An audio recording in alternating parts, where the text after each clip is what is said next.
अरे अरे, लाठियों में ये तेल क्यों लगाया जा रहा है? क्या किसी को पीटने की तैयारी है?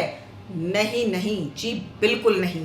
बल्कि ये तैयारी हो रही है बरसाने की लठमार होली की, जहां बरसाने की महिलाएं हुरियारों पर लठ बरसाने के लिए तैयारी कर रही हैं। दोस्तों, मथुरा कृष्ण की नगरी में होली महोत्सव को लेकर गुलाल और रंगों की खुमारी श्रद्धालुओं पर चढ़ने लगी है। होली के अनेक रंग ब्रज में देखने को मिलते हैं। वृंदावन के मंदिरों में होली से कई खेल देखने को मिल रहे हैं। वहीं राधा रानी के जन्मस्थली बरसाना में लठमार होली को लेकर प्राचीन लठ और ढाल तैयार हो चुकी है, जिन्हें आप इन तस्वीरों में साफ देख सकते हैं। बरसाना की रंगीली गलियों में महिलाएं प्राचीन लाठी को तेल पिलाने में लगी हुई हैं, लठ को आकर्षक सुंदर बनाने के लिए मजबूत कर रही हैं। वहीं दूसरी तरफ कस्बे में रंग बिरंगे ढाल तैयार किए जा रहे हैं। महिलाएं लठमार होली खेलने के लिए 1 महीने से तैयारी कर रही हैं।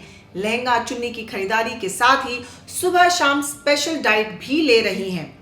लठ पे तेल क्यों लगा रहे हैं? इसलिए लगा रहे कि नंदगांव के आएंगे तो हम होली खेलेंगे उन होलियारों के साथ। कब से ये होली खेलते चले जा रहे हैं? क्या ये मेरी अब 20वीं होली है। क्या परंपरा है लठों से होली? ये लट्ठों से होली बहुत सदियों से चलती आ रही है और सब लोग अपनी खुशी के साथ होली खेलते हैं।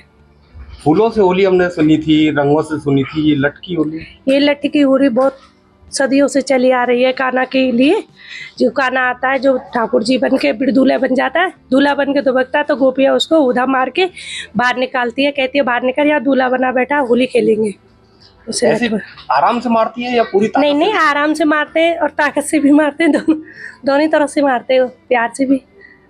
तो क्या वजह है कि लठ की जरूरत पड़ जाती है आपको? लठ की वो कान्हा का वो होता है उस दिन।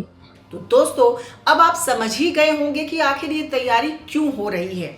तो चलिए अब जानते हैं इस साल कब खेली जाएगी बरसाना में लठमार होली। क्या है इस होली की विशेषता, कैसे हुई इस होली की शुरुआत और क्यों बरसाना में खेली जाने वाली लठमार होली के दौरान किसी को भी चोट नहीं लगती है। तो पहले ये जान लीजिए कि इस बार 8 मार्च को नंदगांव के हुरियारे बरसाना पहुंचेंगे और रंगीली गलियों में लठमार होली खेली जाएगी। ये परंपरा राधा और कृष्ण के प्रेम की कथा से जुड़ी हुई है। प्राचीन कथाओं के अनुसार भगवान कृष्ण नंदगांव में रहते थे, जबकि राधा बरसाना में थी। एक बार कृष्ण जी राधा से मिलने बरसाना पहुंचे और वहां उन्होंने राधा और उनकी सखियों को चिढ़ाना शुरू कर दिया। इससे नाराज होकर राधा रानी अपनी सखियों के साथ मिलकर कृष्ण जी और ग्वालों को लाठियों से पीटने लगी। इसी घटना के बाद से बरसाना और नंदगांव में लठमार होली की परंपरा की शुरुआत हुई। तब से यहाँ महिलाएं पुरुषों को लाठियों से मारने का खेल खेलती हैं। वहीं दूसरी ओर पुरुष अपनी रक्षा करने की कोशिश करते हैं और इस लठमार होली का भरपूर आनंद लेते हैं। इस अवसर पर रंगों के साथ साथ फूलों की होली भी मनाई जाती है, जिससे उत्सव और भी खास बन जाता है। तो आप ब्रज की होली के हर रंग को देखने के लिए बने रहें हमारी ब्रज भाव की टोली के साथ और कहते जाइए राधे राधे। बाकी खबर के हर चौराहे पर पोस्टमैन आपको मिलेगा सत्य के संदेश के साथ। जय हिंद, जय भारत।